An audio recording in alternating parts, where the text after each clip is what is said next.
যতক্ষণ সময় পেয়েছেন হেলায় হারিয়ে দেবেন না। আন কথা, আন ভাবনা, আন চিন্তা যেন কিছুক্ষণ যতক্ষণই হরিবাসরে হরিনাম সংকীর্তন হবে যেন আন ভাবনা, আন চিন্তা কানে না যায় আর মনের ভিতরে না আসে। তাহলে চলেন কীর্তনের প্রারম্ভে আমার কমিটি দাদাদের প্রণাম দিয়েছি একটা কারণ। কেন? এটা কলিযুগ বাবা, কলিযুগে যাগযজ্ঞ নয়, ব্রত পূজা নয়, ধ্যান তপস্যা নয়। এটা মৌমিতা বলছে না, মা চৈতন্য মহাপ্রভু সমাজকে শিক্ষা দিলেন কেউ যদি বার ব্রত না করে তাতে অসুবিধা হবে না, কেউ যদি ধ্যান তপস্যা না করে তাতে অসুবিধা হবে না, কেউ যদি যাগযজ্ঞ না করে তাতে অসুবিধা হবে না। তবে কি বাবা করলে ভালো নয়? ভালো, অবশ্যই ভালো। কেউ যদি কলিযুগে বাবা ধ্যান তপস্যা করে তাহলে কি ভালো নয়? তাহলে কি হবে না, সোনায় সোহাগা, তাই না? সোনায় সোহাগা হবে, মানে খুব ভালো। যদি যাগযজ্ঞ করো, পূজা অর্চনা করো, ধ্যান তপস্যা করো, কিন্তু ওগুলো যদি বাদ দিয়ে যদি নাও করো তাতে অসুবিধা না। কিন্তু একটা বস্তু তোমাকে অবলম্বন করতে হবে কলির মানুষকে, সেটা কি? হরিরে নাম হরিরে নাম হরিরে নাম ইবকে বালাকে বালা কালা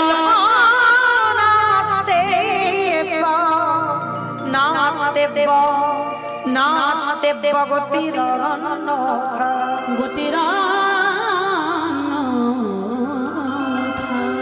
কি বোঝালেন? কলির মানুষের হরিনাম ছাড়া কোনো গতি নয়, কোনো গতি নয়, কোনো গতি। আপনারা প্রশ্ন করবেন, মহমিতা কালকে থেকে কীর্তন শুনছি, সব কীর্তনিয়া আসে আর ওই একটাই কথা বলে, হরিনাম শোনো, হরিনাম গাও, একাদশী করো, ভগবানের চরণে তুলসী দাও, তুলসী গাছে জল দাও, হরি ছাড়া গতি না। কি মাইরা জগতে যত ভাগবত পাঠক ঠাকুর পাঠ করবে, যত কীর্তনিয়া আছে সমাজে, যত কীর্তনিয়া কীর্তন গাইবে, সব কীর্তনিয়া একটাই কথা বলবে, হরি ভজন করো, কৃষ্ণ ভজন করো। কি মাইরা হরি ছাড়া গতি নাই। কিন্তু কীর্তনিয়ারা বলবে আর আপনারা কানে শুনে সব বাড়িতে চলে যাবেন।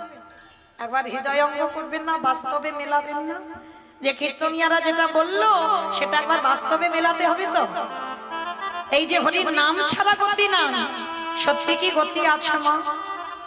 যে যত বড় ধনী হও না কেন, যার যত টাকা থাকুক না কেন, যার যত অর্থ থাকুক না কেন, কেউ যদি সারা জীবন দিল্লি বোম্বে কাটায়, কেউ যদি সোনার পালঙ্কে ঘুমায়, কেউ যদি টাকার বিছানায়ও ঘুমায়, তবু মনে রাখতে হবে মা, যারা গীতা ভাগবত জ্ঞানী এখানে বসেছে, যারা যারা যাদের আঁকড়ে বসে আছো, একটাই কথা কান দিয়ে শুনে নাও, কেউ তোমার আপন নয়। যে যত তাড়াতাড়ি জানতে পারবে বাবা, তত তাড়াতাড়ি তার লাভ হবে। কেউ তোমার নয়, ও সব দুদিনের জন্য পেয়েছো মা, ও দুদিন পরে তোমাকে ফেলে রেখে একা রেখেই চলে যাবে। যেদিন এসেছিলে সেদিন শূন্য হাতে এসেছো, আর যেদিন সংসার ছেড়ে চলে যাবে সেদিন এই সংসার, যাদের জন্য তুমি হাড় খাটুনি খেটে তিনতলা বিল্ডিং তৈরি করেছো, কেউ তোমার শেষের দিনে যাবে না। তাহলে শেষের দিনে সাথী হবে কে? কর্মফল।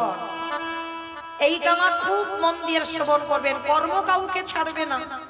কতদিন সাধু সঙ্গ করলাম, কতদিন ভক্ত চরণ আশ্রয় করলাম, কতদিন গুরু চরণ আশ্রয় করলাম, কতদিন আমরা হিন্দু ধর্মের মানুষ হয়ে আমাদের হিন্দুত্বটাকে বজায় রাখতে পারলাম, আমরা সনাতনী হয়ে আমাদের সনাতন ধর্মটাকে বজায় রাখতে শিখলাম। এই ভালো ভালো কর্ম আমাদের শেষের দিনে সাথী হবে মা। তবে মা, আমি মৌমিতা, আমার একটা গ্যারান্টি আছে, আর একজন আমাদের সাথী হবে। জানি না আপনাদের এই হুগলি জেলাতে নিয়ম আছে কিনা, কিংবা এটা হুগলি তো জানি না আমার নিয়ম আছে কিনা, তবে আমার ডায়মন্ড হারবার এলাকায় নিয়ম আছে। মানুষের মৃত্যুর পর কিছু দাও বা না দাও মা, দুটো জিনিস তোমায় ভাড়া করতে হবে।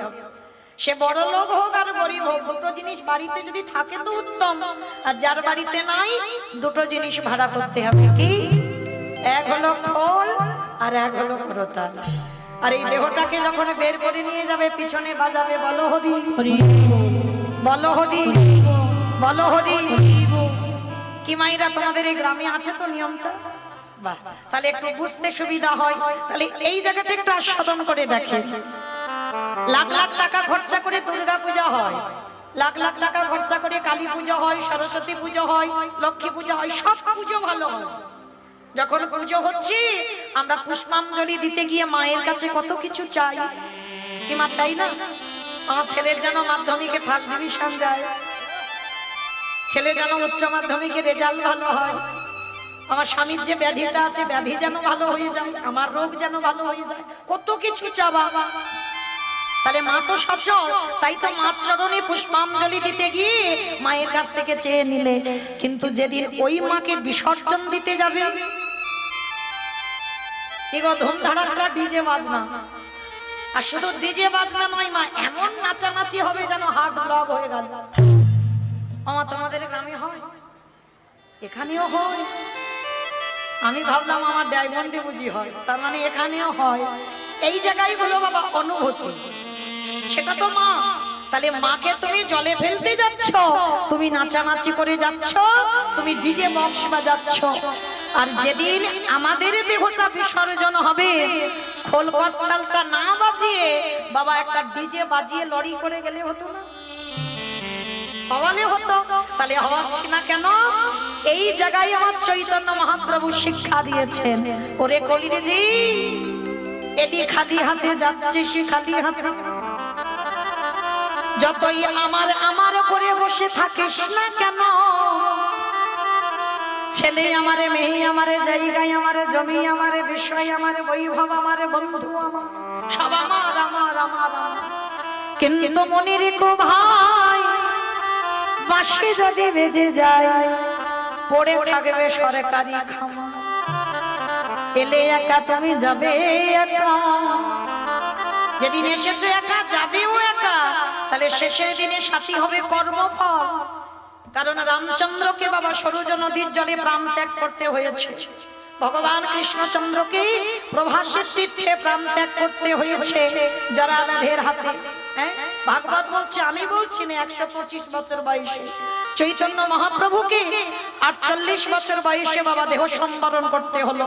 তাহলে ভগবান নিজে নিজেকে ছেড়ে দিল না। আর আপনারা আমরা তো তুচ্ছ, আমাদের ছেড়ে দেবে মনে করেছ? তাহলে শেষের দিনে কর্ম হবে সাথী। আর কে সাথী হবে? যাত্রা, নাটক, function, theatre, TV, serial, mobile কিচ্ছু নয়। তাহলে সাথী হবে কে? এই হরি নামে যাবে।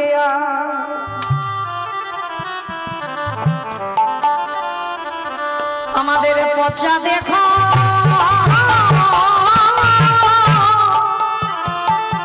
দেহ যা,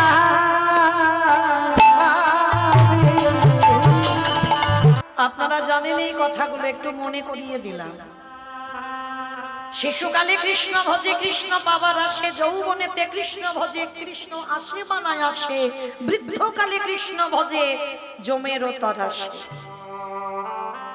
মায়েরা আসতে কথা নয়, কথা নয় হাসি নয়, একটু শান্ত হয়ে বসে, একটু চঞ্চল হয়ে আছে।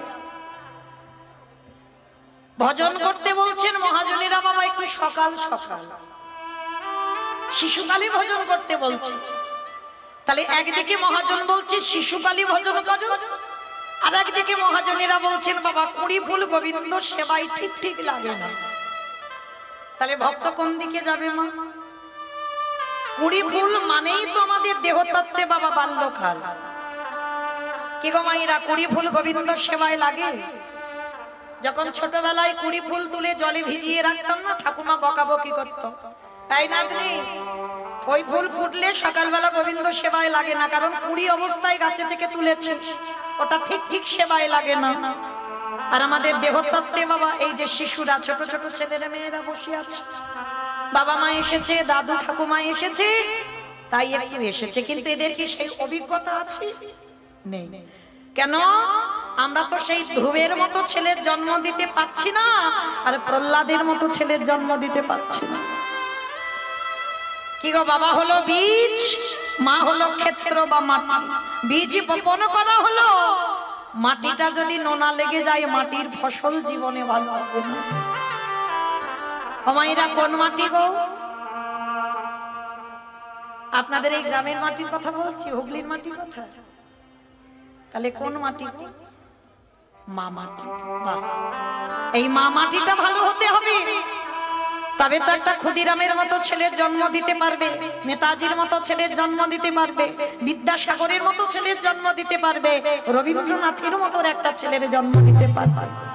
হ্যাঁ, যদি আমাদের মাটিগুলো ঠিক হয়, আর এই মাটিতে যদি আগাছা কুগাছা ছেয়ে যায়, ও মাটির ফসল জীবনেও ভালো হবে না। তাহলে মা বাচ্চাকে জগতের আমাদের কুড়ি ফুল গোবিন্দ সেবায় লাগবে না, আর বাসি ফুল তো লাগবেই না বাবা, সবাই জানে। আমার দেহতত্ত্বে বাসি ফুল কোনটা? দন্ত পড়ে যাবে, কেশ পেকে যাবে, চামড়া গুলো আলগা হয়ে যাবে, এ ফুল গোবিন্দ সেবায় লাগবে। কি গো মাইরা, বয়স হয়ে গেলে স্নান করে ঠাকুর ঘরে গেলে আহ্নিক করতে বসবে, ঘুম পাবে। যদি একটু জপের মালায় কোন রকমে 16 মালা হবে, আর ভালো লাগবে না। এটা হয় বাস্তব। কীর্তন শুনতে ভালো লাগছে, কিন্তু কোমরে ব্যথা, বেশিক্ষণ বসতে পারবেন না। একটু উঁচু জায়গা হলে হয়তো বসা যেত।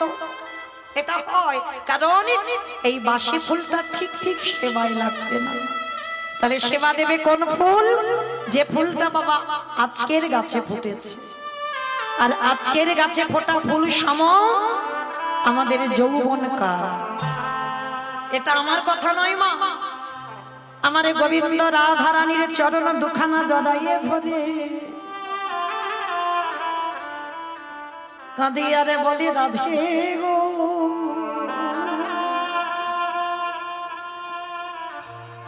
এই জগৎ সংসার মাঝে আমি ভক্তের হাতে ধরে পায়ে ধরে জানাইয়ে রাখি, ওরে কলির জ্ঞানন্দ যে ভক্তের যৌবন বড়,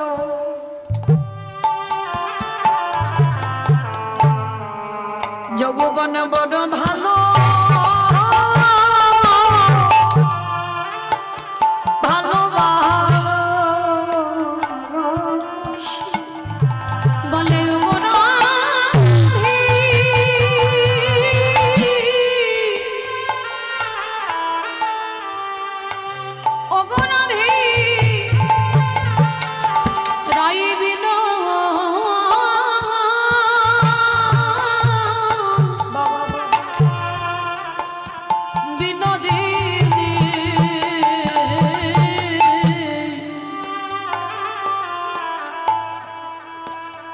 ওরে ললি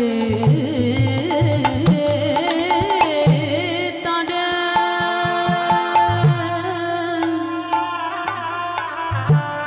ভক্তের যৌবনে বড়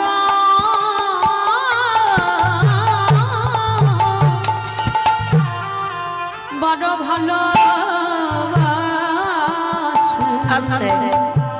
যারা আমরা ভক্তি জীবনে নেমেছে বাবা, ভগবান যৌবন ভালোবাসে। কোন যৌবনের কথা বললো? রাধারানীকে গোবিন্দ বলছে আমি যৌবন ভালোবাসি। কোন যৌবন? যেদিন আমাদের দুটো হাতে গোবিন্দ সেবার কাজে লাগবে, আমাদের দুটো চরণ গোবিন্দের স্থানে যেতে পারবে, যেদিন তুমি নয়ন ভরে কৃষ্ণ রূপে দেখতে পাবে, যেদিন তুমি জিহ্বায় কৃষ্ণ নামে পরিষ্কার উচ্চারণ করবে, যেদিন তুমি কর্ণমূলে কৃষ্ণ নাম শুনতে পাবে, যেদিন তোমার দেহের 10 ইন্দ্রিয় গোবিন্দ সেবার কাজে লাগবে, ভগবান রাধারানীকে বলছেন ওই সময়টাকে যৌবন কাল। আর যার জন্য আপনারা যারা মাথুর লীলা শুনেছেন, গোবিন্দকে ভালোবেসে রাধারানীর মৃত্যু দশা, মানে 9টা দশা পর্যন্ত বেঁচে ছিল, আর শেষ দশাটা মা একেবারে মৃত্যু দশা। তা মরার আগেই গোবিন্দ যে ব্রজ ছেড়ে মথুরায় চলে গেল, আমার ললিতার কণ্ঠটি জড়াইয়ে ধরে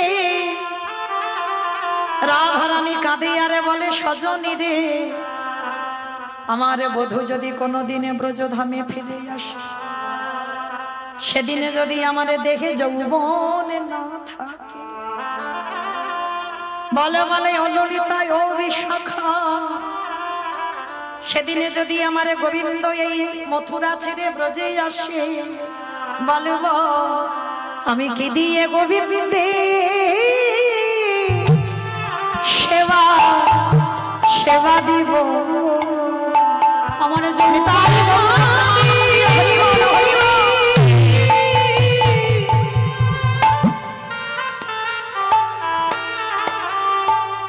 আমার যৌবনে যদি যদি ফুরায় যায় ওরে ললে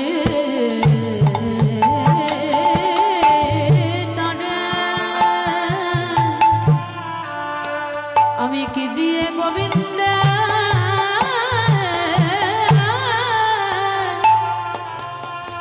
বলে বলে সেবা দিব। আস্তে তাহলে চলেন আমরা সবাই যখন গুরুচরণ আশ্রয় করে বসলাম, আমরা কিছুক্ষণের জন্য যাব মাস্তি ধাম, নদিয়া নবদ্বীপ ধাম। কি মাইরা সবাই নদিয়ায় যাবেন তো? আমাইরা সবাই নদিয়া বন্ধ কর, ড্রোনটা বন্ধ করতে বলো। সবাই চঞ্চল হয়ে যাচ্ছে। হরি বল। সর্বক্ষণ ওদিকে তাকিয়ে নামিয়ে নাও ভাই, সবাই চঞ্চল হই। ওটাই এখানে হেলিকপ্টার নামিয়ে নি, ওটা বন্ধ। রাধে বন্ধ করে দাও ভাই। হরি বল। চঞ্চল হয়ে যাচ্ছে তো, আসন নষ্ট হয়ে যাবে। চলেন আজকের আমরা সবাই যাব কিছুক্ষণের জন্য নদিয়া নবদ্বীপ ধাম। কি মাইরা সবাই নদিয়ায় যাবেন তো? সবাই যাবেন? তা সবাই যদি চলে যায় আমি কীর্তন কাকে নিয়ে গাইবো? কি গো, এই রাত্রিবেলা আমরা যাই বললে যাওয়া হবে? এক্ষুনি ছেলে বৌমার অনুমতি লাগবে, স্বামীর অনুমতি লাগবে, এইদিকে আমার দাদা ভাইরা যারা আছে স্ত্রীর অনুমতি লাগবে, তারপরে তো যেতে পারবো। তার আগে তো নয়। এত রাত্রিবেলা যাবো কি করে নবদ্বীপ? কিন্তু একজনকে কোনো অনুমতি নিতে হয় না, কোনো কৈফিয়ত দিতে হয় না। বলো তো সে কে? মন হবে কেন? মন, মন হচ্ছে স্বাধীন, তাই না? এ মনকে কোনোদিন অনুমতি নিতে লাগে না, কাউকে কৈফিয়ত দিতে হয় না। যত তুমি ফ্লাইটে দ্রুত যাও, মনের থেকে দ্রুত কেউ যাবে না, কোনো যানবাহন নেই। এক্ষুনি চোখ দুটো বন্ধ করে বলো, বৃন্দাবনে বাঁকে বিহারী লালকে দেখবো। যারা গেছেন বৃন্দাবন, যারা বিহারী লালকে দেখেছেন, বঙ্কজিকে দেখেছেন, সোজা একেবারে মন সেখানে। একটু মনে করো আমি একটু নবদ্বীপ ইস্কন সুরধনী গঙ্গায় ডুব দেব, মন সেখানে চলে যাবে। তাহলে মনের থেকে তাড়াতাড়ি কোনো যানবাহন নেই। তাহলে থাক আমাদের দেহগুলো এখানে, মনগুলো নিয়ে যাব সুরধনী গঙ্গায়। কেমন? সত্যতে নারায়ণ, ত্রেতাতে রাম, দাপরে কৃষ্ণ, কলিতে হলেন শ্রীকৃষ্ণ চৈতন্য মহাপ্রভু। তা কৃষ্ণ যেদিন নদিয়াতে এসেছিল, সেদিন নবদ্বীপের অবস্থাটা কেমন ছিল জানো? বৈষ্ণব মহাজনেরা বৈষ্ণব পদ লিখেছে বাবা, কত সুন্দর কথা। ওগো জয় জয়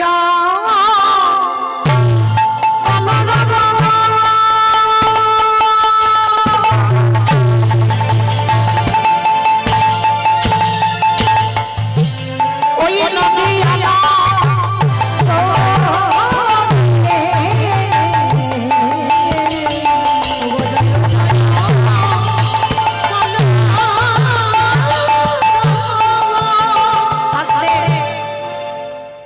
কলরব মানে কি গো? মারামারি, মারামারি। কলরব মানে মারামারি, হইচই।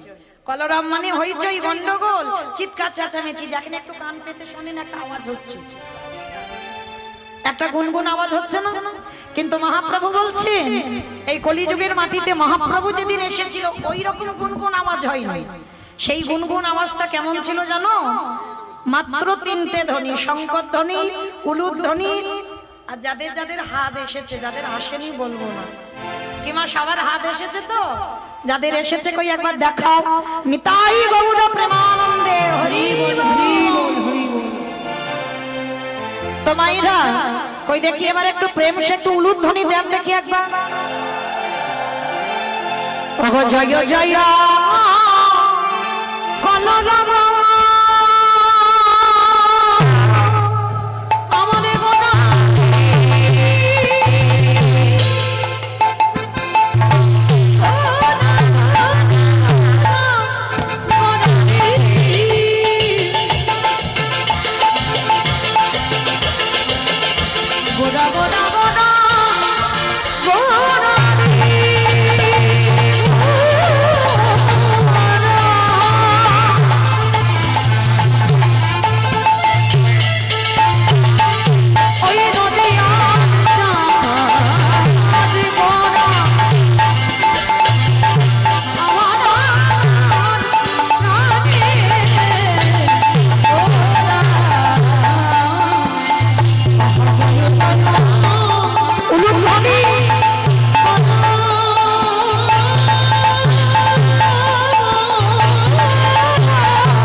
বলিতে হলো গৌরাঙ্গ। আচ্ছা বাবা, একটা 24 বছরের ছেলে 60 বছরের মায়ের পা ধরে বলতেই পারে কৃষ্ণ বল। 24 বছরের ছেলে 80 বছরের বাবার পায়ে ধরে বলতেই পারে কৃষ্ণ বল। এটা মেনে নেওয়া যায়। বাবা একটা দাদা একটা পজিশন আছে তো, আমাদের দুটো খুব সামনে গেলে তো হবে না, না অসুবিধা হয়ে যাবে। আচ্ছা যারা নিতাই গৌরা প্রেমানন্দে হরি বল। হরি বল, হরি বল। হরি বল। তাহলে মা 24 বছরের একটা ছেলে 60 বছরের মায়ের পায়ে ধরতেই পারে, 24 বছরের ছেলে 80 বছরের বাবার পায়ে ধরতেই পারে, কিন্তু সেই 24 বছরের ছেলে কিনা বিশ্বের স্রষ্টা মালিক ভগবান, তিনি বাবা ধুলাই গড়াগড়ি দিয়ে ছোট বড় বিচার করবে না, জাতের বিচার করবে না, সবার পায়ে ধরে কেন বলবে তোরা কৃষ্ণ বল। ভগবান ভক্ত পদধূলা মাগবে কেন? তিনি তো বিশ্বের স্রষ্টা মালিক ভগবান, যার কোনো কিছু অভাব নেই।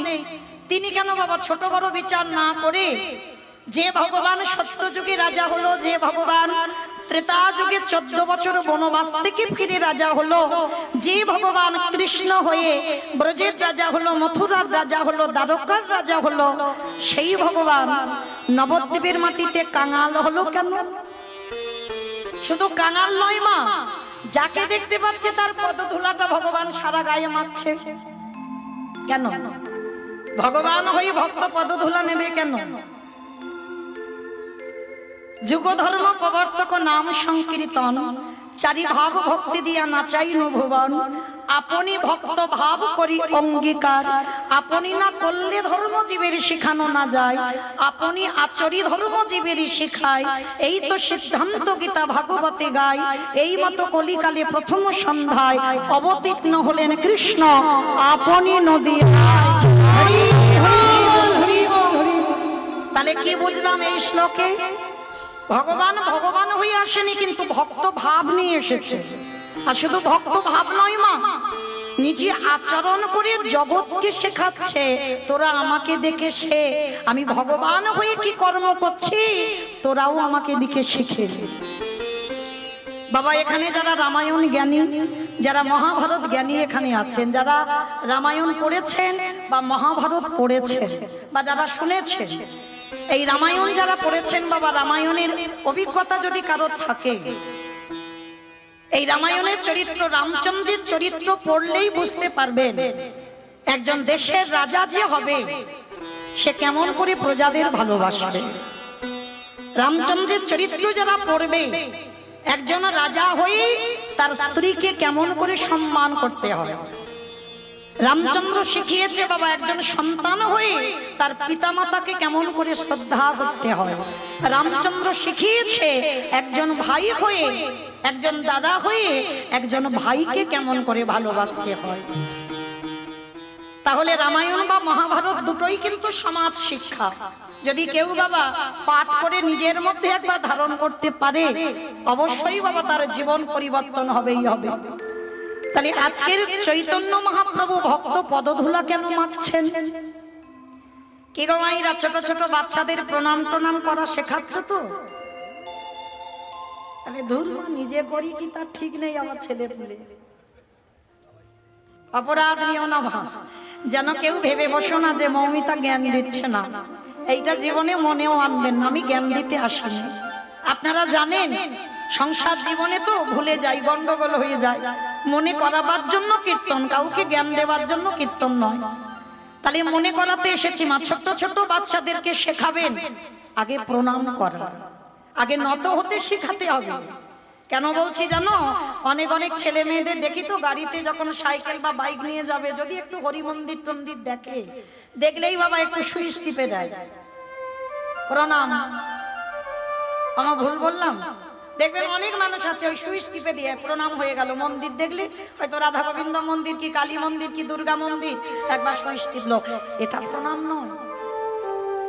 যদি বলো দোষটা কিন্তু যে প্রণাম করছে তার নয়, দোষটা কার না, দোষটা তার বাবা মা। শিক্ষাটা ছোটবেলা থেকে দেওয়াই হয়নি। আর দেওয়া হয়নি বলে সেই সন্তান রাস্তায় বিগ্রহ দেখে ওই সুইচটা টিপে দিল। প্রণাম করব না, কিন্তু ওটা তো প্রণাম নয়, তাহলে অমন করে প্রণাম করব কেন? তাহলে চরণ ধরে বলে যাই মা, ছোট ছোট বাচ্চাদের শেখাবেন গুরুজনদের পদধূলার যে কত শক্তি, গুরুজনদের পদধূলার যে কত দাম। যারা জানে বাবা, যারা নিত্য নিতে পারে পিতামাতার চরণ ধুলা, শ্বশুর শাশুড়ির চরণ ধুলা, ভগবান বিধান দিলেন তাদেরকে যদি ভগবানকে যদি নাও ডাকে অসুবিধা নেই। কেন? ভগবান সুদামাকে ভাগবতে বলে রেখেছে সব থেকে বড় গুরু যে যার ঘরের বাবা মা, তারপরে গুরু হলো শিক্ষা গুরু, দীক্ষা গুরু, তারপরে গুরু হলাম আমি ভগবান। তাহলে ভগবান বলছে যদি পিতামাতা হচ্ছে জীবিত ভগবান, আর কেউ যদি জীবিত ভগবান সেবা পূজা করে, তাকে বৃন্দাবন যেতে হয় না, নবদ্বীপ যেতে হয় না, হরিদ্বার যেতে হয় না, দক্ষিণ ভারত, পশ্চিম ভারত, কুম্ভ মেলায় কোথাও যেতে হবে না, সে ঘরে বসে রাধা গোবিন্দের যুগল দর্শন করবে। পিতাই বহু প্রেমানন্দে। কিন্তু বাবা আমরা বিশ্বাস করি না, আমরা মানতে চাই না তো কলির মানুষ, যার জন্য তো আমাদের এই দশা। কিন্তু এই যে গুরুজনদের পদধূলার কত শক্তি জানো, তার প্রমাণ মহাভারত দিয়ে গেছে। আমি মৌমিতা দিচ্ছি না, আমার কথা কাউকে বিশ্বাস করতে হবে না, আমি ভুল বলতেই পারি, কিন্তু প্রমাণ তো মহাভারত দিয়ে গেছে। আর আরেকটা কথা মনে রাখবে মা, আচ্ছা ধরো আজকের এই যে কীর্তন হচ্ছে, কালকে সকালবেলা হয়তো এই এতজন ভক্তের মধ্যে কারোর হয়তো কোনো জায়গায় যাবার ব্যাপার আছে, কোনো একটা শুভ কাজ। হ্যাঁ, আচ্ছা শুভ কাজে যেতে গেলে আমরা কি করি? সকাল সকাল উঠবো, স্নান করব, স্নান করে শুদ্ধ বস্ত্র পরিধান করে একটা শুভ কাজে রওনা দেব। আচ্ছা ধরো পাশ বাড়ির সঙ্গে খুব ঝগড়া, মানে ঝগড়া বলা ভুল হবে মা, মানে থানা পুলিশ হচ্ছে, মানে মামলা চলছে, মানে পাঁচিল তুলে দেওয়া হয়েছে, শত্রুর মুখ দেখা দেখি নেই, আর আমি শুভ কাজে যাব, আর সেই শত্রুটা যদি আমার সামনে দুম করে এসে দাঁড়িয়ে পড়ে, আমার সত্যি কথা বলবে শত্রু তো, তাকে দেখতে যখন পেয়েছো প্রণাম করে তুমি শুভ কাজে যাবে? কি গো বলে মৌমিতা, তোমার কি মাথা খারাপ?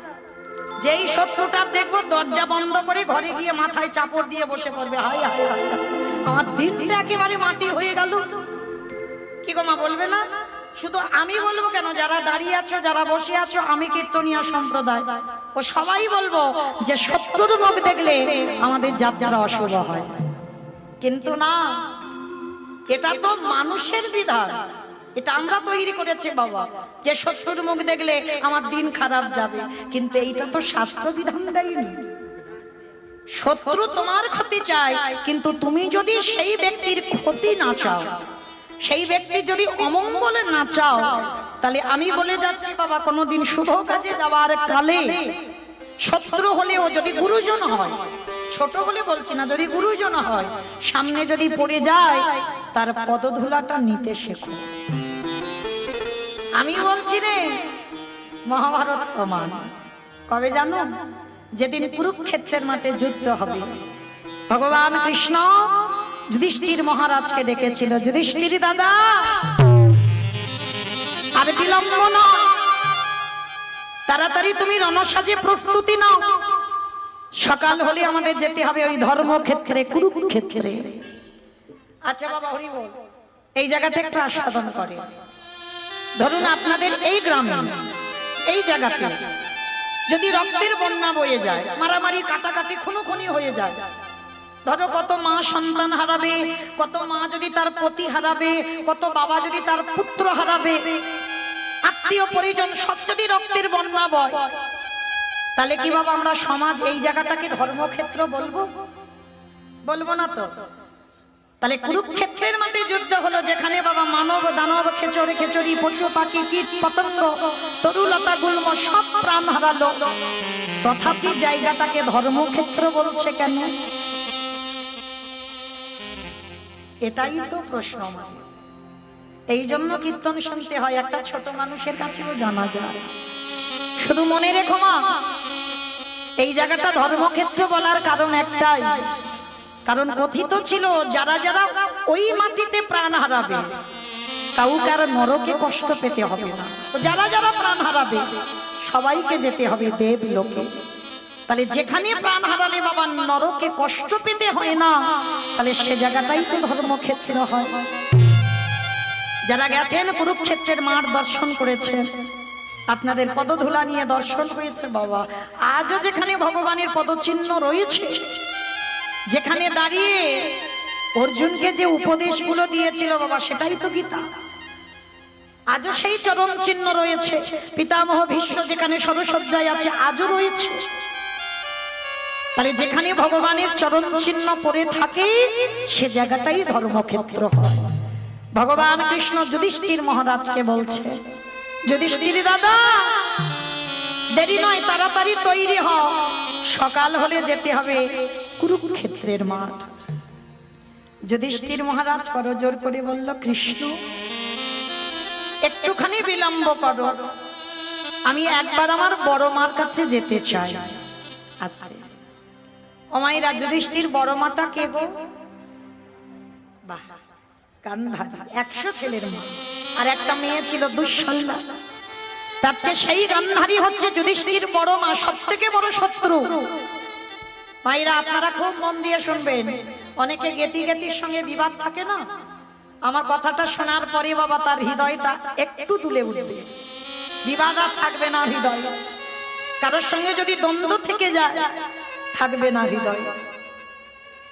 তা যুধিষ্ঠির মহারাজ বলছে, আমি বড় মার কাছে যাব। তা ভগবান হেসে বলছে, কেন বড় মার কাছে কেন যাবে? কৃষ্ণ, সকালবেলা তো যুদ্ধে যাব, যুদ্ধে যাবার আগে একবার আমার বড় মাকে প্রণাম করতে চাই। অসম্ভব।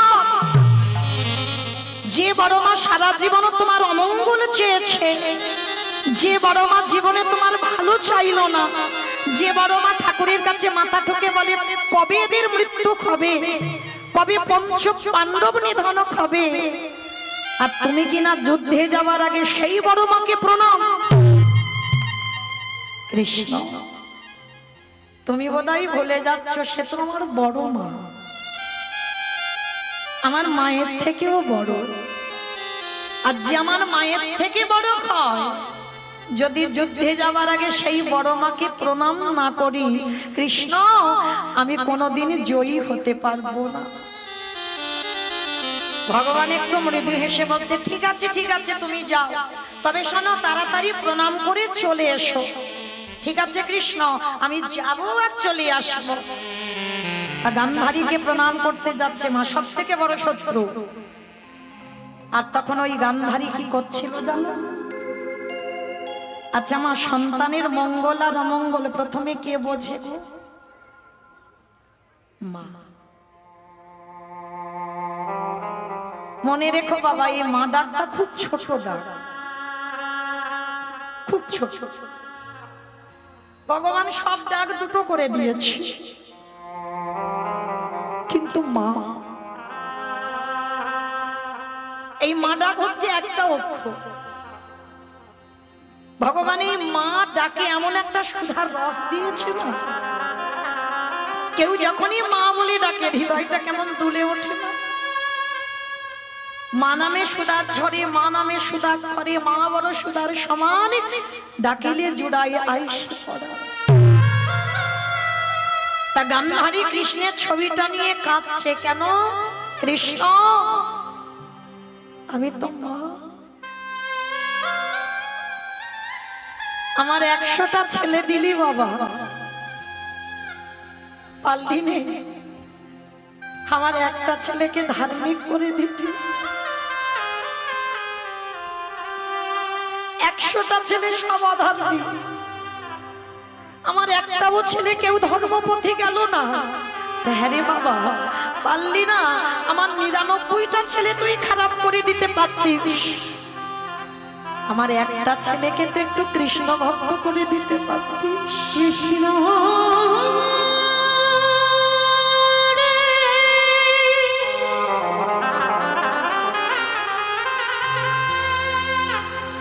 একেবারে দেখা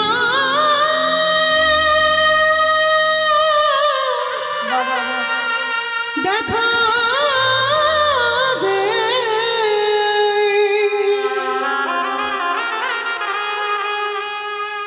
ওরে তুই না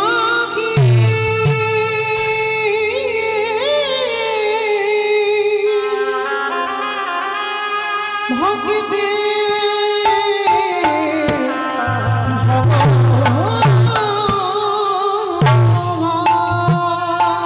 গান্ধারী কৃষ্ণের ছবি নিয়ে কাঁদছে, ঠিক সেই সময় যুধিষ্ঠির প্রণাম করবে বলে দরজা ধাক্কা দিচ্ছে। বড় মা, ও বড় মা। গান্ধারী চমকে উঠেছে। কাল সকালে যুদ্ধে যাবে, আজকে সব থেকে বড় শত্রু দরজা। দরজাটা খুলে গান্ধারী রেগে গিয়ে বলল, কি চাস? কেন এসেছিস আমার বাড়িতে? এক্ষুনি যদি তোর ভাই দুর্যোধন দেখে, এক্ষুনি তোকে বধ করে দেবে। যুধিষ্ঠির পত্রা দেখেন কেমন বাবা। এই জন্য তো যুধিষ্ঠির একাই গিয়েছে সশরীরে স্বর্গবাস। কোনদিন অধর্ম করেনি, সর্বদা ধর্মের পথকে আঁকড়ে রেখেছে। ভগবান কৃষ্ণের কথা পর্যন্ত শোনেনি। তা যেই না গান্ধারী বলছে দুর্যোধন দেখলেই তোকে বধ করে দেবে, যুধিষ্ঠির করজোর করে বলছে, না বড় মা, দুর্যোধন এখন আমায় মারবে না। কেন জানো? এখন আমি তার শত্রু নই। কাল সকাল হলে ওরা যাবে 100 জন, আমরা যাব 5 জন। যখন দুটো পক্ষ মুখোমুখি দাঁড়াবো, তখন আমি শত্রু হব। এখন আমায় মারবে না, মারতে গেলে কাল সকাল। তা কেন এসেছিস আজকের আমার কাছে? বড় মা, জীবনে আমি তো তোমার কাছে কিছু চাইনি, আজকের একটা জিনিস চাইবো, তুমি দেবে আমার।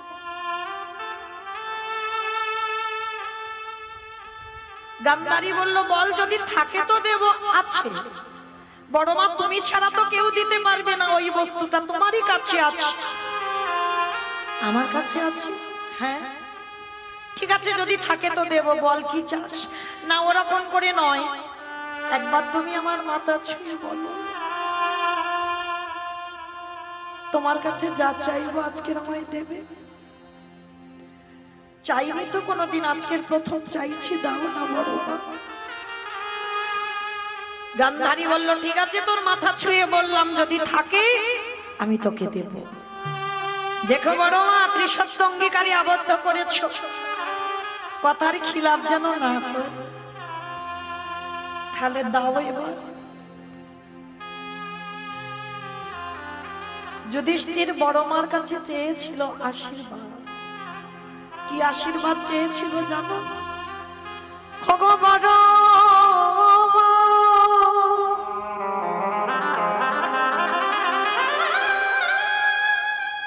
তোমার চরণে আমার একটাই নিবেদন, একেবারে আমার মাথায় হাত দিয়ে আশীর্বাদ করে দাও। কাল যেন যুদ্ধে গিয়ে প্রথম দিন আমার মৃত্যু হয়ে যায়।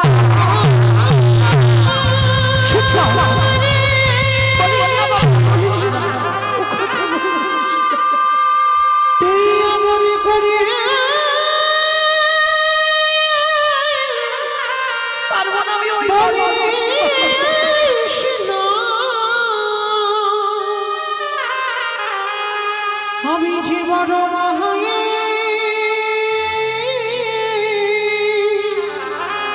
শহীদে পারিব। যুধিষ্ঠির বললেন, কেন পারবে না বড় মা? তুমি তো ঠাকুরের কাছে মাথা ঠুকে বলো কবে আমাদের 5 ভাইয়ের মৃত্যু হবে। তাহলে আজকে আমি নিজে আঁচল পেতে চাইছি, তুমি কেন দিতে পারছো না? আরে যুধিষ্ঠির, আজকাল যুদ্ধে যাবি, আজকের মৃত্যু চাইছিস কেন? ওগো বড় মা গো, এই জগৎ সংসারে মাঝে যদি কেউ বড় দাদা বেঁচে থাকে,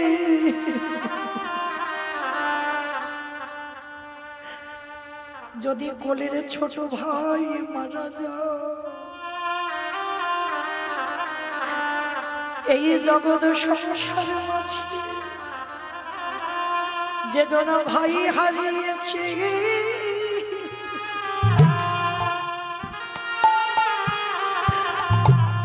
খোঁজটাই তো জানি। ছোট ভাই হারানো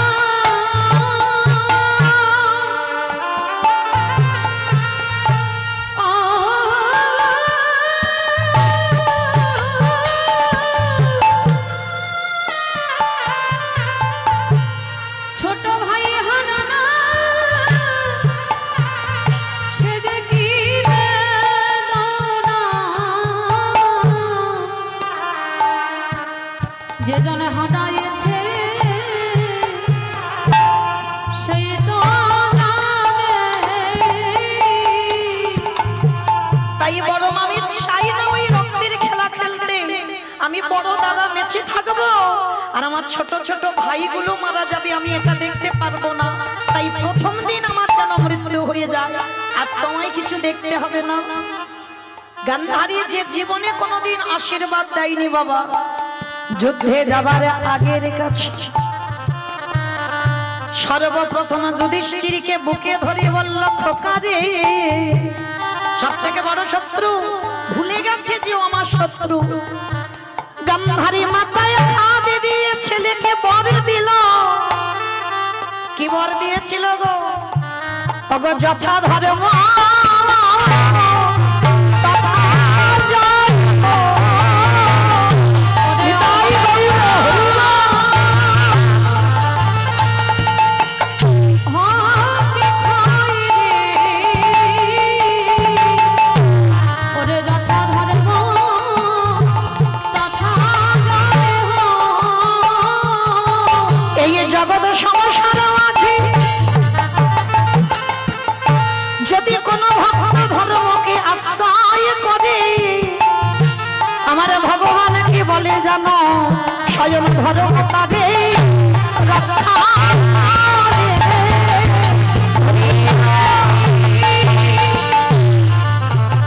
আশ্রয় করে স্বয়ং ধর্ম তারে রক্ষা করে। আস্তে আজকের আশীর্বাদ দিল, যথা ধর্ম তথা জয়, অধর্মের হবে ক্ষয়। আচ্ছা মায়েরা, এইটুকু শুনে কি মনে হলো? পাণ্ডবদের সঙ্গে তো কৃষ্ণ বর্তমান, তাহলে প্রয়োজন কি ছিল গান্ধারীর পদধূলাটা নেবার? ছিল না তো বাবা। কি প্রয়োজন ছিল? যাদের সঙ্গে কৃষ্ণ রয় তাদের কি অপমৃত্যু হয়? তথাপি গান্ধারীর পদধূলা যুধিষ্ঠির দ্বারা নেওয়ালো কেন? সমাজকে শেখাবার জন্য। ওরে কলির জীব, যতই কৃষ্ণ ভজন করো না কেন, সাধুগুরু বৈষ্ণব দেখলে তাদের চরণে মাথা নত করো, পিতা মাতার চরণ ধুলাটা নাও, শ্বশুর শাশুড়ির পদধূলা নিতে শেখো।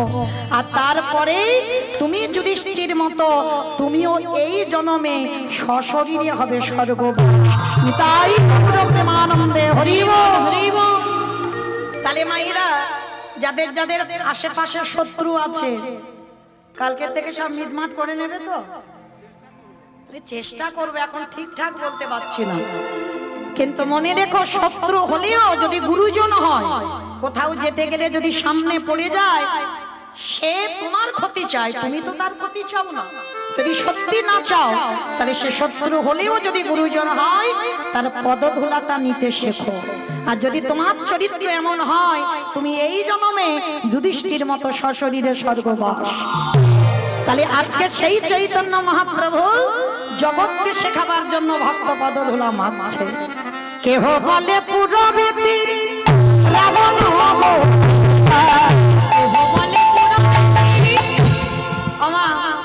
এগুলো তো আমার বাঁধানো গান না। মহাজনী পদাবলী, বৈষ্ণব পদাবলী, আর বৈষ্ণব পদাবলী শোনা মানে আমাদের ভজন। কই একটু উলুধ্বনি দাও।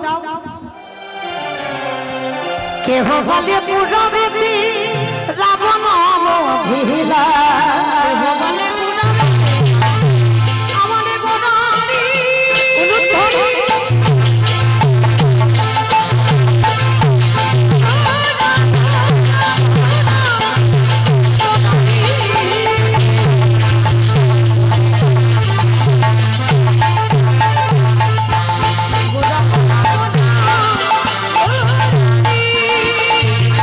গোরা গোরারি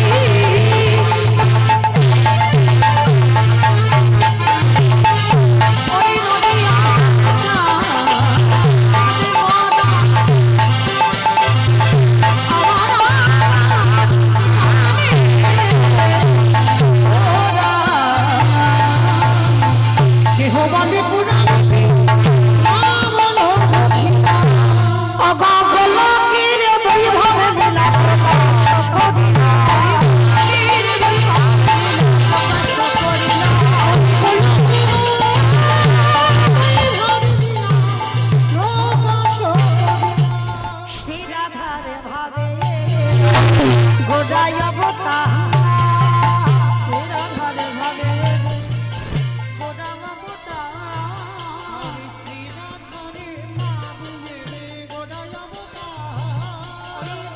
ধারে ভাবে গোড়া বাবুটা ওগো হরে কৃষ্ণ নামে গৌর করিলাম হরে কৃষ্ণ নামে গৌর করিলাম হরে কৃষ্ণ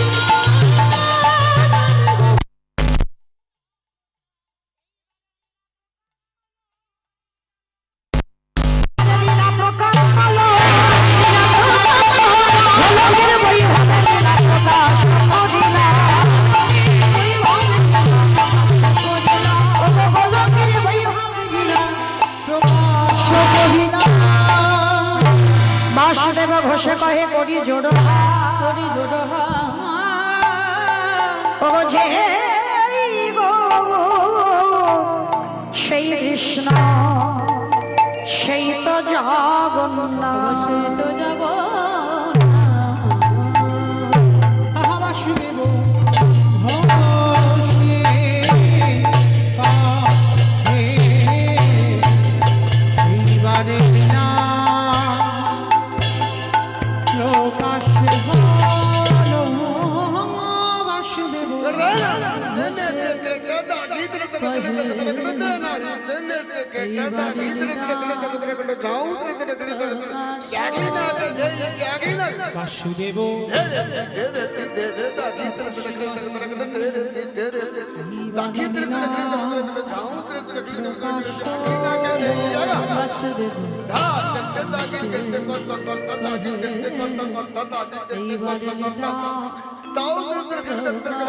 বাসুদেব বাসুদেব ঘোষে কাহে এইবার না প্রকাশ হলো বাসুদেব ঘোষে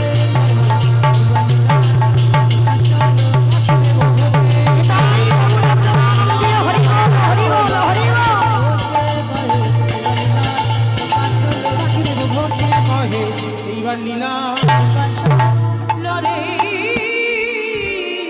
ও বাবা সুযোগ ঘুষে কাহে শ্রীকৃষ্ণ যাতে গো খেলা সর্বোত্তম নরলীলা নরবপু তাহার স্বরূপ গোপবেশ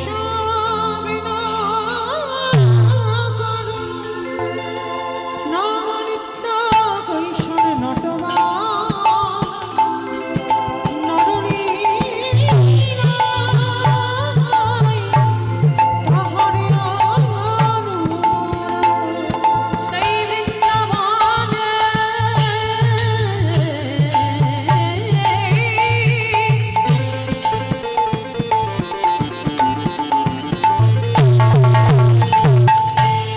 ওই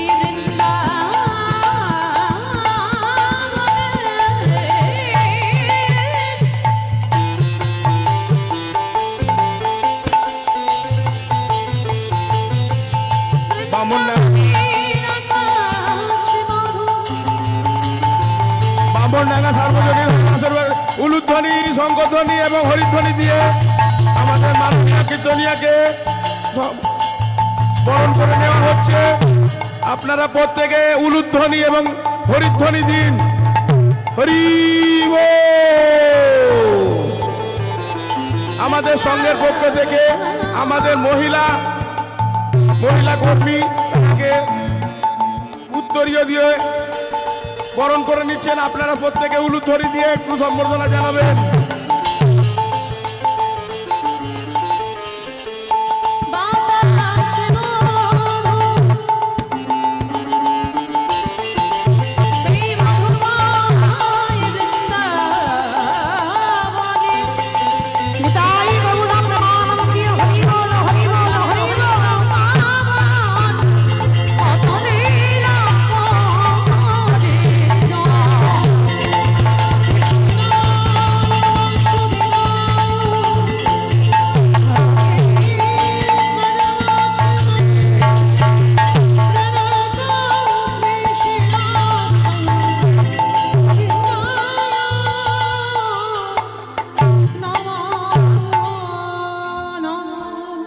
জনিতাই এবার চলুন আমরা যাব মধুমাস ধাম বৃন্দাবন ধাম। ততক্ষণ তো আমরা আশ্রয়ে ছিলাম, একবার সবাই মিলে বলেন তো গৌর সুন্দর কি,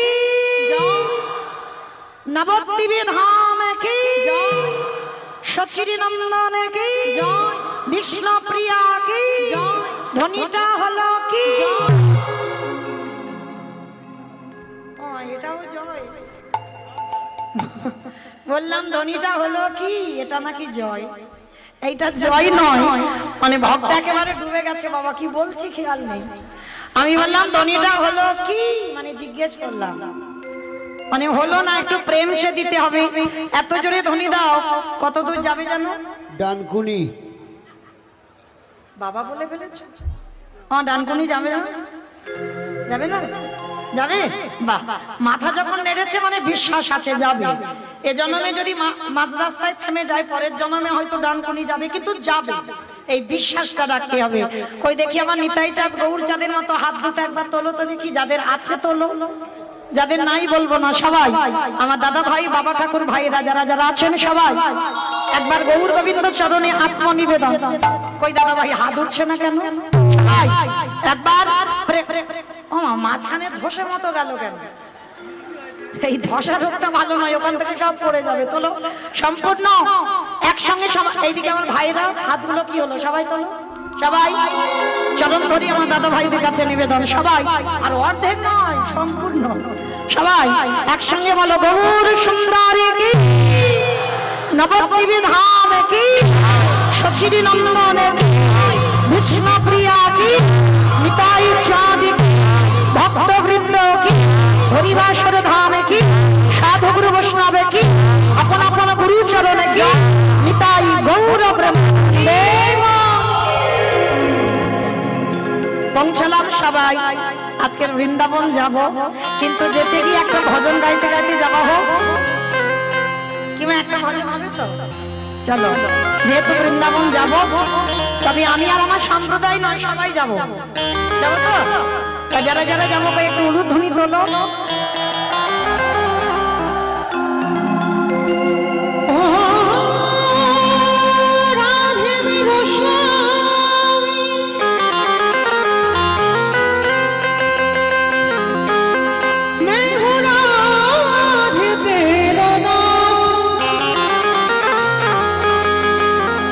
জনমে জনমে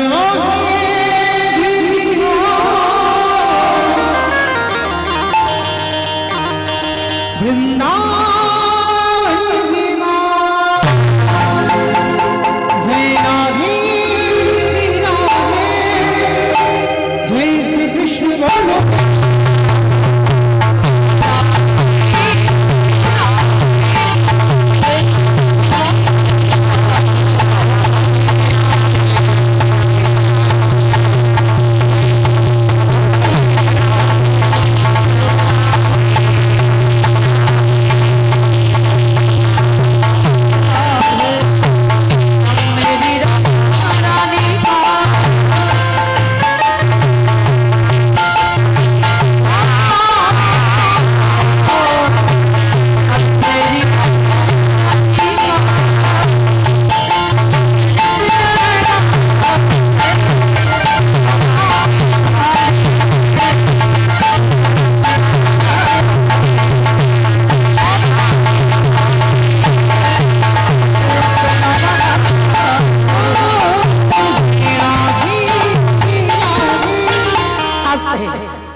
সবাই যাব, যারা যারা যাব। আর একবার কান বলে বলছি, মা কালীর দিব্যি, আর বলবো না, এইবারটা শেষ।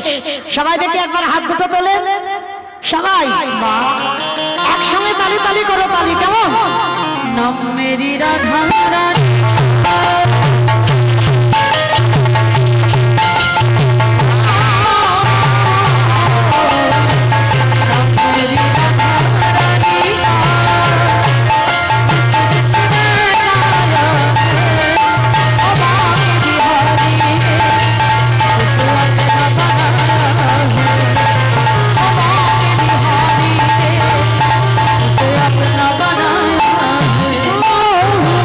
Jai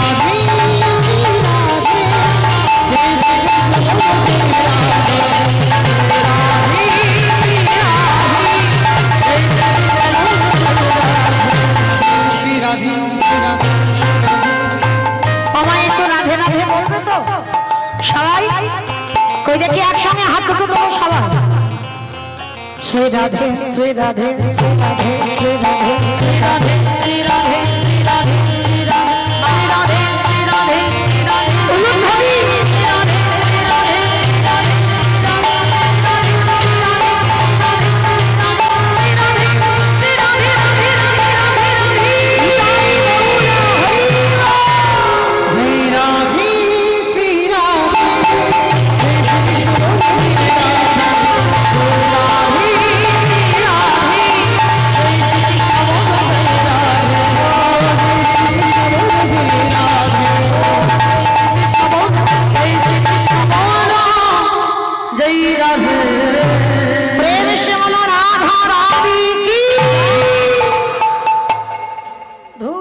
জয়টা হয়নি, এত ভক্তে নাকি এইটুকু আওয়াজ। আমার এই গ্রামটার নাম কি? বামনডাঙ্গা। বাহ, কি সুন্দর নাম রেখেছে গো গ্রামটা। আচ্ছা আমার তোমাদের এই গ্রামে ওই শাশুড়ি বৌমাতে ঝগড়া টগড়া হয় না?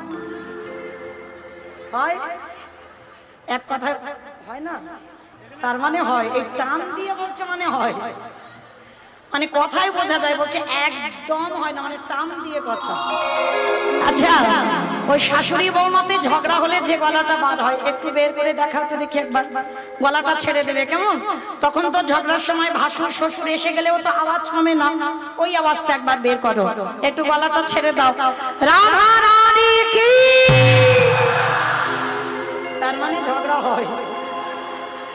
বৃন্দাবনেশ্বরী কি, যমুনা মাইয়া কি, নন্দ বাবা কি, উষা বাবা কি, বর্ষানা বাবা কি, ভক্তবৃন্দ কি, হরিবাসর ধাম কি, সাধু গুরু বৈষ্ণব কি, আপন আপন গুরুচরণ কি, কমিটি ভাই সাহেব কি, হরিনাম যজ্ঞ কি, মহাপ্রসাদ কি, আজকের আনন্দ কি, নিতাই গৌর প্রেমানন্দে।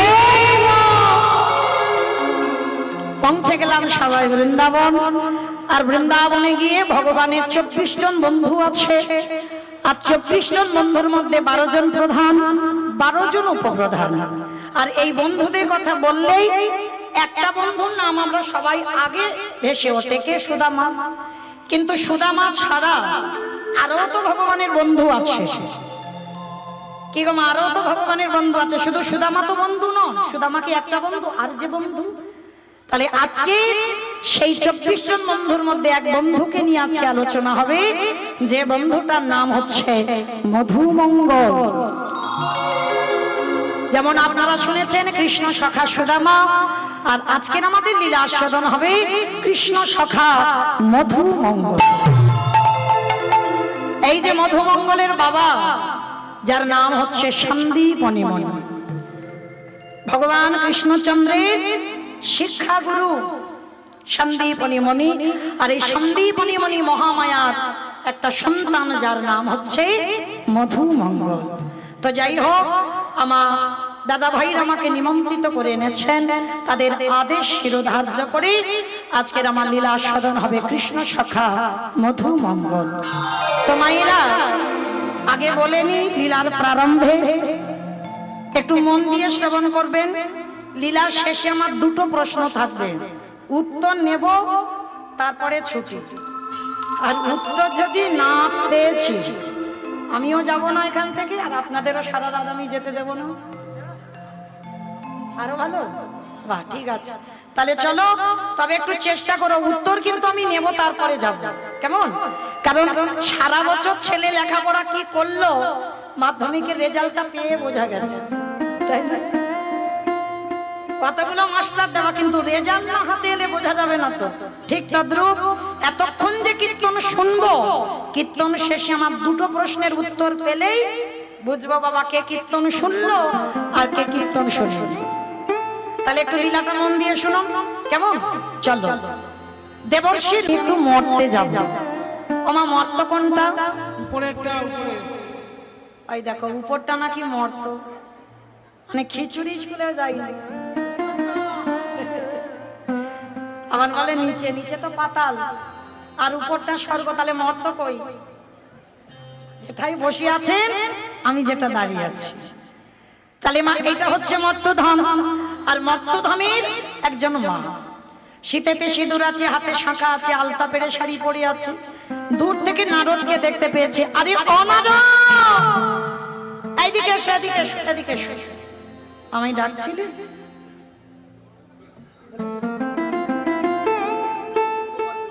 যেই না বলেছে নারদ এদিকে এসো, ওমা আমায় ডাকছিলে? হ্যাঁ বাবা নারদ, আমি তোমায় ডেকেছি। আচ্ছা নারদ, যারা যারা ভগবানকে ডাকে, যারা যারা ভগবানকে ভালোবাসে, যারা যারা একাদশী করে, যারা কৃষ্ণ ধ্যান, কৃষ্ণ জীবন, কৃষ্ণ ছাড়া কিছু জানে না, শয়নে স্বপনে নিদ্রায় জাগরণে সর্বদা কৃষ্ণ, ও নারদ, তাদের অন্তিম দশাটা কি হয়? তুমি তো নারায়ণের কাছে বিনাতে হরিনাম করো, তুমি নিশ্চয়ই জানো যে ভগবানকে ডাকলে তার অন্তিম গতিটা কি হয়। নারদ মুনি যেই না কথাটা শুনেছে, মা চোখ বড় বড় হয়ে গেছে। ও মা, আমি হরিনাম করি ঠিক কথা, কিন্তু আমার মাথায় তো কোনোদিন এই প্রশ্নটা জাগেনি যে ভগবানকে ডাকলে আমার অন্তিম দশাটা কি হবে। সে কি, তুমি ভগবানের কাছে থাকো, তুমি জানো না, তাহলে কে জানে? আজকে নারদ বলছে, মামা তুমি একটু বসো, আমার বাবার কাছ থেকে উত্তরটা নিয়ে আমি তোমাকে বলে যাব। আমার নারদের বাবাকে ব্রহ্মা, নারদের বাবা হচ্ছে ব্রহ্মা, ব্রহ্মার মানস পুত্র হচ্ছে নারদ। তা বলছে তুমি এখানে একটু বসো। তার মর্তধামের মা বলছে, নারদ আমি কিন্তু তোমার ওই প্রশ্নের উত্তর পাওয়ার জন্য এখানে বসে আছি, কেমন তুমি উত্তরটা পেলে আমাকে দিয়ে যেও। বলে ঠিক আছে মা, তুমি একটু বসো, আমি আসছি।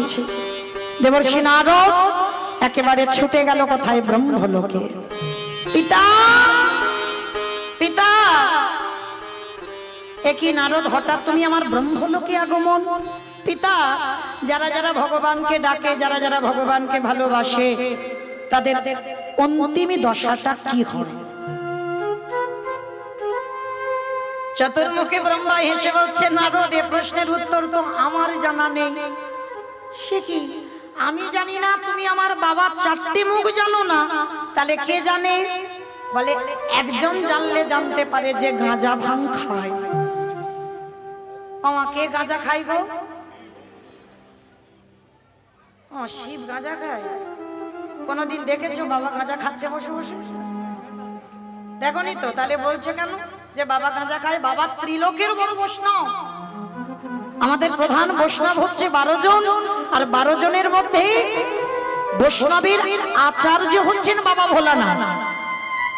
তাহলে বৈষ্ণবের আচার্য যদি বাবা ভোলানাথ হয়, আমরা গুরু মহারাজদের চরণ যারা আশ্রয় করেছে, বাবা আমাদের নেশা বর্জন, আর আমার বাবা পরম বৈষ্ণব হয়ে বাবা গাঁজা ভাং খায়?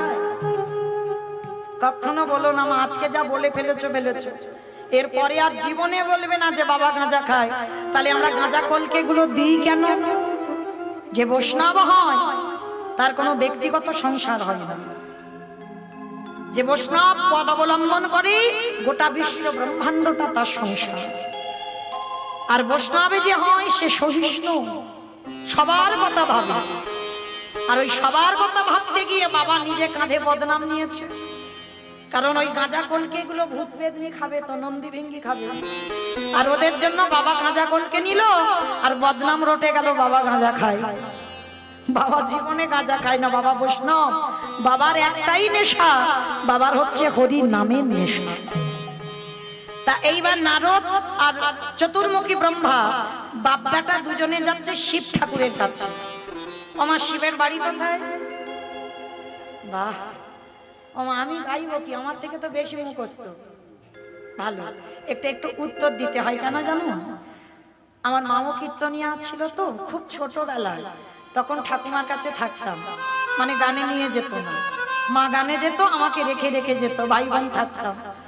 তো তখন একেবারে ওই 1, 2 পড়ি, মানে কতটুকু সেই সময় রেখে যেত, মানে মার সঙ্গে যখন গানে যেতাম তখন ক্লাস 3 পড়ি, তখন থেকে গান। তার মানে ছোটবেলায় রেখে যেত, আর ঠাকুমা গল্প করতো, গল্প করতে করতে বলতো, এই নাতনি গল্প বলবো, মাঝে মাঝে হু হা দিস। এই হু হা না দিলে মা গল্প বলতে বা শুনতে ভালো লাগবে না। আর আমি যদি শুধু একাই কীর্তন করে যাই, আর আমার ঘরে যাওয়া পর্যন্ত কি হবে জানো? সব বসে বসে। আর এই রোগটা তো ছোঁয়াচে রোগ, কারোর যদি ধরে যায় মাঝখানে ও সব পর পর ধরবে। এ দেখবেন তোমার পাশের লোকে যদি হাই ওঠে না, ওর সঙ্গে সঙ্গে পাশের লোকের হাই ওঠে। এটা ছোঁয়াচে রোগ। তো আমি তো এখান থেকে যেতে পারবো না, যদি কারোর এই রোগ ধরে একটু ঠেলা দিয়ে তুলে দিও, কেমন? তাহলে মা একটু হো হা দেবে, ভগবানের লীলা বর্ণনা করতে ভালো লাগবে, কেমন? তাহলে আজকে দেবর্ষি নারদ ভোলানাথের কাছে গেছে কৈলাস। আমার কৈলাসে গিয়ে দেখছে বাবা ওখানে নেই। নন্দী, ভেঙ্গি, আরে বাবা কোথায়? না আমি দেখছি, কারণ ও তো ঠিক বলবেন আমি জানি। আজকের ব্রহ্মা নারদ বাব্বাটা দুজনে ধ্যানে বসেছে। আচ্ছা মা, বাবার কৈলাসের থেকে আরো প্রিয় কোন জায়গাটা বলো তো? শ্মশান। বেশ, বাবার সব থেকে প্রিয় শ্মশান, কৈলাসের থেকেও। তা ধ্যানাযোগে বসে দেখছে বাবা কি করছে জানো শ্মশানে। আচ্ছা মা, বাবার বাহনটা কি? ইঁদুর ইঁদুর। বাবার বাহন নাকি ইঁদুর? ওটা তো গণেশের বাহন। সাপ, ষাঁড় মানে বৃষ। ধ্যানাযোগে দেখছে বাবা ওই শ্মশানে কি করছে জানো? বাবা ঘুরে বেড়ায় ষাঁড়ের পিঠে, ও বাবা চড়ে বেড়ায় ষাঁড়ের পিঠে। আমার বাবা বুড়ো শিব, বাবা বুড়ো শিব, আমার বাবা বুড়ো শিব, বাবা বুড়ো শিব।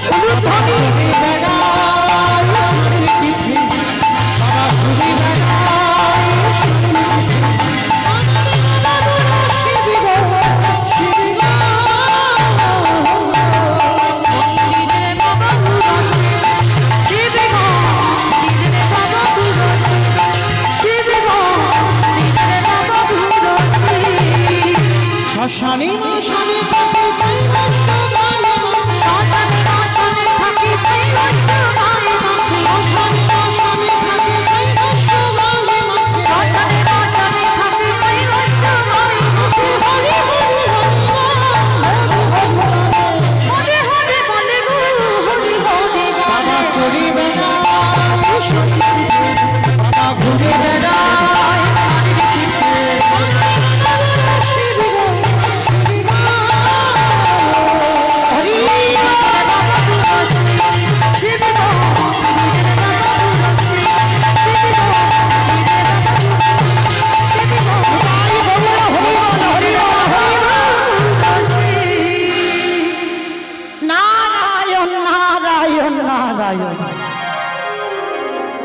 মামাইরা।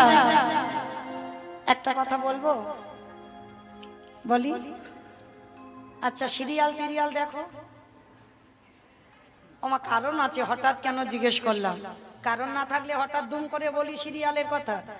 যারা যারা সিরিয়াল দেখো কতক্ষণ করে হয় গো? আধ ঘন্টা, তার মানে দেখো।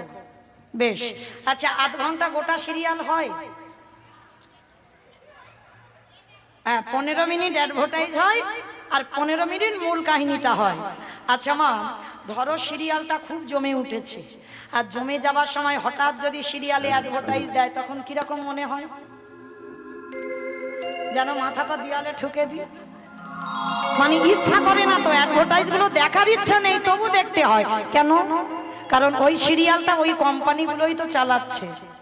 এইগুলো যদি বাবা আমরা জানি তাহলে রাগ হবার কথা নয়, কারণ আমরা সিরিয়ালটা দেখতে পাবো কি করে? কোম্পানিগুলো যদি অ্যাডভার্টাইজ না দেয় তাহলে সিরিয়ালটা কি আমরা দেখতে পাবো? পাবো না তো। তাহলে দেখার ইচ্ছা নয়, শোনার ইচ্ছা নয়, তবু শুনতে হয়, দেখতে হয়।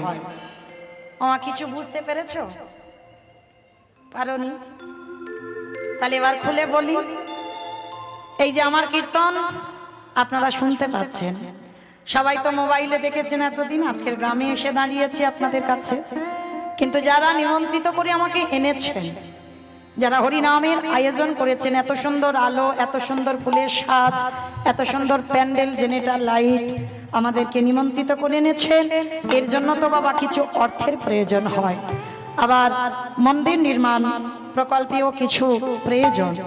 তাহলে মা, এই যে আমার আছে, আমি কীর্তন করাবো হবে না, 5 বাড়ির দ্বারে দ্বারে গিয়ে মাধুকুরি করতে হবে, 5 জনে দেবে সেই বস্তু নিয়ে গৌরহরির সেবায় লাগাতে হবে। মানে আমার আছে, আমি করাতেই পারি, কিন্তু হবে না, গ্রহণ করবে না। তার জন্য আমার কমিটি দাদা ভাইরা বাবারা যারা যারা আছেন,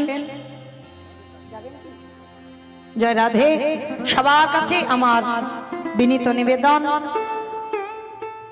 এই হরিনাম সংকীর্তনের জন্য আপনাদের যার যেমন ক্ষমতা, আমার কমিটি দাদা ভাইরা আছেন, থাকবেন, ওনাদের হাতে মন্দির প্রকল্পের জন্য কিছু অর্থ সাহায্য করবেন, সাহায্যের হাত বাড়িয়ে দেবেন, যাতে আমি আসি বা না আসি, আরো যেন পরবর্তী দিনে আরো বড় বড় কীর্তনিয়ারা আসে, আরো যেন লীলা কীর্তন শ্রবণ করাতে পারে।